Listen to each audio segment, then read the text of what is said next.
오늘 누가복음 14장 15절부터 24절의 내용을 보면요. 한 사람이 하나님 나라에서 떡을 먹는 자가 복이 있다 이렇게 먼저 이야기를 합니다. 그러니까 예수님은 큰 잔치를 베푼 주인의 비유를 이야기합니다. 잔치에 초대된 자들이 모두 참석하기를 사양하자 주인이 가난하고 몸이 불편한 이들 또 길 가던 사람을 강권해서 드리죠. 그리고 전에 잔치에 청하였던 자들은 한 명도 잔치를 맛보지 못한다라는 내용이 오늘 본문의 내용입니다.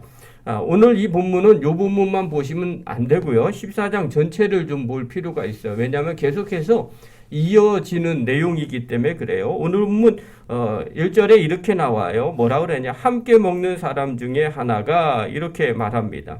자, 함께 먹는 사람들이 누구냐면요. 오늘 본문에 보면 맨 앞에 15절에 보면 함께 먹는 사람 중에 하나가 이 말을 듣고 이렇게 말하죠. 그러면 이 함께 먹는 이 사람은 누구냐면 7절에 보면 알 수 있어요. 7절에 보면 이렇게 말을 해요. 7절에 보면 청함을 받은 사람들이 높은 자리 택함을 보시고 이래요. 청했는데 잔치에 초대되어 왔는데 사람들이 예수님이 유심히 보니까 사람들이 어디에 앉아있냐면 자리도 다 상석이 있어요. 높은 사람 앉아있는 것과 좀 낮은 사람이 앉아있는 그런 자리가 다 이렇게 지정이 돼 있어요. 그런데 그 사람들이 어떻게 앉아있냐면 제일 높은 자리에 가서 앉아있는 거예요. 그리고 조금 있다 보니까 또 다른 사람이 오는데 주인이 잠깐만 좀 양해해 주세요. 이분 여기 앉아야 됩니다. 이러고 자리가 옆자리로 밀려나가는 걸 예수님이 지금 보신 것 같아요. 자, 그러니까 예수님이 뭐라고 말씀하시냐면 그걸 보고 처음부터 높은 데 앉지 말아라. 왜 잔치집 와가지고 처음부터 높은 자리에 앉아있느냐. 차라리 낮은 자리에 앉아있으면 좋겠다. 그러면 주인이 알아서 왜 이 자리에 앉아 계세요? 당신은 이 자리에 앉아 계실 분입니다. 그리고 그 자리로 초대를 한다는 겁니다. 그러니까 우리도 잔치집에 가거나 어디 가거나 교만해서는 안 된다. 왜 자꾸 교만하냐? 겸손한 데를 가져라. 낮은 데로 가 앉아 있으면 사람들이 다 높여주게 된다라는 게 그 앞에 있는 내용들이에요. 이어서 12절에 보면요. 또 자기를 청한 자에게 이르시되 이렇게 말해요. 예수님이 또 자기를 청한 사람, 아마 집주인을 얘기하는 거죠. 그 청한 사람한테 말을 하는 거예요.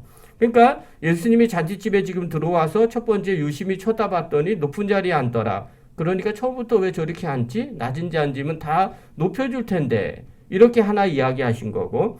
또 자기를 청한 사람한테도 뭐라고 얘기하냐. 12절부터 14절에 보면 이래요. 안 봤지만. 천한 사람들을 자기하고 친한 사람들하고만 대접하지 말고 오히려 가난한 자나 몸 불편한 자, 또 저는 자, 맹인들 이런 사람들을 초청하고 대접을 해라.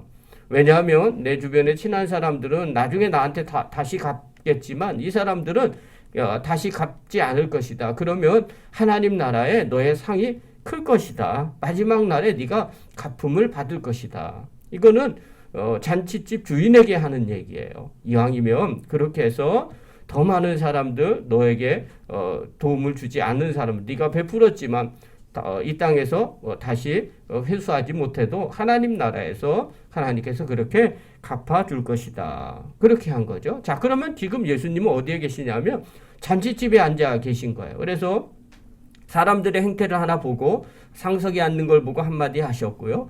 그 다음에 집주인한테 한마디 얘기했죠. 친한 사람들하고만 하지 말고 어려운 사람들을 좀 초청을 해서 그들에게 좀 베풀어줘라. 그럼 하나님 나라의 상급이 있을 것이다. 이렇게 말한 거예요. 자, 그러니까 오늘 본문 15절에 보면 또 한 사람이 이제 이야기를 하는 거예요. 함께 먹는 사람 중에 하나가 이런 거죠. 아마 예수님 옆에서 그 얘기를 다 듣고 보고했던 그 사람 중에 한 사람인 것 같아요. 그러니까 함께 먹는 사람 중에 하나가 말을 시작한 거예요. 뭐라고 얘기하느냐? 그러면 하나님 나라에서 떡을 먹는 자가 복되지 않습니까? 이렇게 문제를 꺼낸 거죠. 자, 그러니까 예수님이 그 얘기를 듣고 난 뒤에 큰 잔치의 비유를 설명을 해주는 거예요. 그게 오늘 본문의 내용인 거죠.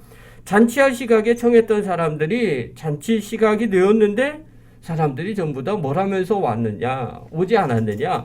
밭을 샀다고 부득불 못 가겠습니다. 또 소 5겨리를 샀다고 시험하여 갑니다. 그러니까 양해해 주십시오. 또 장가 들었으니까 가지 못합니다. 이렇게 이야기를 해요.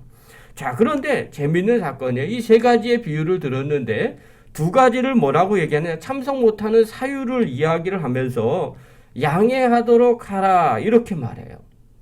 그렇죠? 성경에 보면요. 양해하도록 하라 이렇게 이야기해요. 18절에 한번 보십시오. 18절 우리 한번 읽겠습니다. 시작. 다 일치하게 사양하여 한 사람은 이르되 나가 보자하으니 청컨대 나를 양해하도록 하라 하고. 그렇죠? 18절에 양해하도록 하라. 19절에 보면 소 5겨리를 샀음에 시험하러 가니 청컨대 나를 양해하도록 하라 이렇게 말해요. 그리고 20절에는 장가 들었으니 나는 못 가겠다. 여긴 양해라는 단어가 사용되지 않았어요. 자, 왜 이렇게 이야기하느냐? 이 양해라는 이 단어는요, 파라이테오마이라는 단어예요. 뜻이 뭐냐면 용서를 구하다.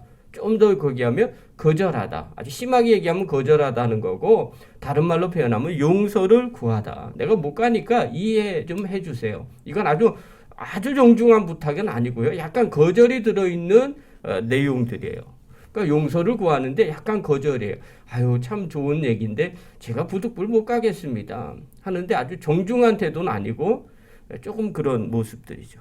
그런데 장가든다는 말에는 양해가 없어요. 왜 이렇게 됐느냐? 실제로 결혼한 사람들은요, 청함을 받을 때 내가 안 가도 전혀 예의에 어긋난 일이 아니에요. 심지어 전쟁이 일어나도 성경에 보면 전쟁이 일어나도 결혼한 사람들에게는 징집하지를 않아요.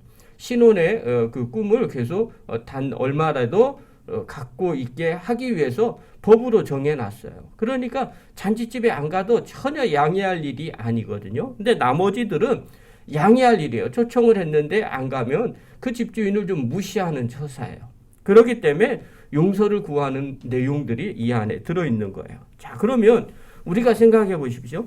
이런 상황이었으면 그래도 양해했잖아요. 그러면 당연히 참석하지 않는 사유로 장가 들었으니까 당연히 안 가는 거예요. 그러면 집주인은 어떻게 해야 될까요? 이해할 수도 있을 법이에요. 왜냐하면 못 가는 사람 입장에서 이 정도 했으면 안 가도 되는 거 아니야? 양해하고 또 이해를 구했잖아. 괜찮을 거야. 그런데 주인은 그렇게 생각하지 않아요. 어떻게 얘기하느냐? 21절 보십시오. 21절. 우리 한번 읽겠습니다. 시작. 종이 돌아와 주인에게 그대로 고하니 이에 집주인이 노하여 그 종에게 이르되 빨리 시내 거리와 골목으로 나가서 가난한 자들과 몸 불편한 자들과 맹인들과 저는 자들을 데려오라 하니라. 자, 집주인이 어떻게 됐어요? 노하여 이렇게 표현해요. 자, 왜 노하여를 집주인이 표현을 했을까? 예수님은 또 왜 큰 잔치의 비유를 청함받는 하나님 잔치에 들어가는 사람이 좋습니다. 거기서 먹는 사람이 복됩니다 하면서 왜 이거를 설명해 주면서 집주인이 노했다고 얘기할까요? 여러분, 양해했음에도 우리 생각에는요, 집주인이 아니기 때문에 양해했으면 이해해 줄 법하지 않아요? 그런데 집주인 입장에서는 그거와 이 잔치와는 비교할 수가 없다는 걸 말하는 거예요. 어느 게 더 중요한지를 얘기하는 거죠. 주인이 생각하기에 이 잔치가 별로 중요하지 않으면요, 이해할 수 있어요. 그럴 수 있어요. 다음에 보면 되지요. 그게 별로 중요하지 않으면 그렇게 이해합니다. 그러나 이게 정말 중요하면요, 그 나머지 이유를 들어서도 그건 중요한 것이 아니에요. 이게 얼마나 중요한 건데 감히 이거를 거부해? 이건 말이 안 돼. 이렇게 얘기하는 거죠. 여러분, 밭을 사는 것, 소 5겨리를 사는 것, 결혼하는 것, 성경은요, 이거보다 더 중요한 게 뭔지 아느냐? 천국 잔치에 참여하는 것이다. 그걸 예수님이 이야기하고 있는 거예요. 여러분, 정말 무엇이 더 중요한지를 우리가 아셔야 돼요. 우리가 이 정말 중요한 걸 알지 못하면요, 별로 안 중요한 걸 가지고 정말 거기에 신경을 써요. 제가 우리 전사님하고 올해 뭐 한 가지를 이야기한 게 있어요. 하나님께서 제게 보여주신 게 하나 있어요. 그게 테이블 위에 찻잔이 가지런히 놓여 있는 거예요. 그 찻잔 안에는 당연히 뭐 음료가 들어 있는 거죠. 근데 찻잔 하나가 테이블 끝에 포크가 찻잔 밑에 껴 있어요.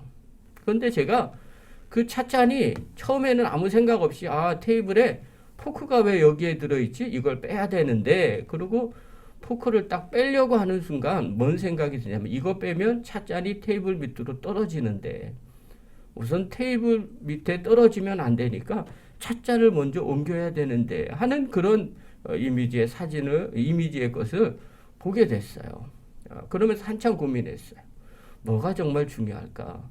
우리는요, 이 포크 빼는 것을 중요하다. 내가 그때 깨달은 게 포크 빼는 게 중요하다고 생각을 해서 뺐는데, 빼려고 하다 보니까 찻잔이 떨어지는 거죠. 더 중요한 것은 찻잔이 떨어지지 않게 하는 거죠. 그래서 찻잔 먼저 들었어요. 그리고 포크를 뺐거든요. 여러분, 우리가 잘 기억하셔야 돼요. 정말 중요한 게 뭔지를 놓치고요. 중요하지 않는 거를 붙잡고 살아갈 때가 있어요. 우리가 이 땅에 실제로 살아갈 때 중요하게 여기는 게 무엇인지 점검해 보세요. 어떤 사람은 학업일 수 있어요. 예, 우리 인생에 학업이 정말 중요하죠. 대학을 준비하거나 학생일 경우에는 학업 정말 중요해요. 대학교 들어가는 사람들에게는 대학교 진학이 정말 중요해요. 또 직장을 앞둔 사람은 직장을 갖는 게 정말 중요한 거예요. 또 어떤 사람은 결혼 앞두면요, 결혼이 정말 일륜지대사라고 정말 중요한 일입니다. 또 이 세상을 살면서 자본주의 사회니까 경제활동하는 것도 정말 중요합니다. 이것도 정말 중요한 일이에요. 근데 그 다음 문제예요. 시간이 정말 지나서 내 인생을 전부 마무리할 때 이게 정말 그렇게 중요한 건가? 진짜 중요한 게 뭘까? 여러분, 이것을 생각을 하셔야 돼요. 그리고 이 땅에서 그 선택을 해야 돼요. 제가 우리 작은애한테 가끔 하는 얘기 있어요. 작은애가 중학교 때 놓지 못했던 게 있어요. 여학생이니까 앞머리 사수하는 거. 롤로 말라가지고 앞머리 이렇게 하는 거 있잖아요. 그때는요, 그 앞머리를 얼마나 잘 마느냐, 그리고 동그랗게 마느냐, 이거에 관심들이 많았었어요. 부모된 저희 입장에서는요, 저게 아무 의미가 없어요. 저게 무슨 의미가 있겠어요? 그리고 나중에 그 사진 찍으면 나중에 커서 중학교 때 앞머리 이렇게 돌린 그 사진을 보면요, 정말 웃긴 사진이에요. 그때 숨기고 싶은 사진들. 그런데 그걸 그렇게 집착하는 거예요. 그래서 그랬어요. 야, 그런 거 왜 집착하냐? 나중에 되면 알아. 다 의미가 없어. 그런데도요, 전혀 그런 생각을 못 했던 거예요. 그런데 요즘 어떻게 하는지 아세요? 얼마 지나지도 않았는데, 그때 진짜 의미가 없다는 걸 알아요. 정말 촌스럽다는 거예요. 지우고 싶다는 거예요. 그렇게 이야기를 하는 걸 들었어요. 불과 몇 년 되지 않았는데도 아이들이 바뀌는 거죠. 우리는 지나와 봤으니까 그게 크게 의미가 없다는 걸 알게 되는 거죠. 그러면서 그때 왜 그랬을까? 이런 생각들을 하게 되는 거예요. 여러분, 오늘 우리가 중요하게 여긴다고 생각하는 그것이요, 시간이 조금 지나면 별것 아닌 것이 될 수 있다는 거예요. 의미가 없는 일이 혹여나 될 수도 있다는 거죠. 여러분, 밭을 샀거나 소 5결이를 샀거나 장가를 들었거나 그게 천국잔치를 초청받는 것보다 더 귀하다는 것, 그건 언제 알 수 있겠어요? 마지막 때가 되면 알 수 있다는 거죠. 사랑하는 성도 여러분, 또 영상을 보는 귀한 성도 여러분, 우리가 마지막 날에 정말 귀하게 여길 것이 무엇일까요? 오늘 예수님은 이렇게 말씀하세요. 천국잔치에 초청받는 것이 가장 귀한 일이다. 사랑하는 성도 여러분, 이 땅의 것은요, 영원한 것이 없습니다. 그러나 천국은 영원합니다. 지금 우리가 중요하다고 여기면서 사는 것이 혹여나 밭을 사는 것 아닙니까? 혹여나 소 5결이를 사고 있는 거 아닙니까? 혹여나 장가 들고 있는 것이 아닙니까? 그러나 그거보다 더 중요한 것, 하나님 나라의 초청을 받은 일, 그리고 하나님 나라에 들어가는 준비하는 일, 이것이 더 귀한 일이라는 거죠. 그것을 꼭 마음에 새기시고요. 이 하나님 나라의 잔치에 사양하지 않고 또 쿨하게 또 하나님 말씀에 아멘하고 그 초청을 받아들이는, 그래서 하나님 나라에 들어가서 그 양식을 함께 먹고 누리는 저와 여러분 되기를 간절히 축원합니다. 기도하겠습니다.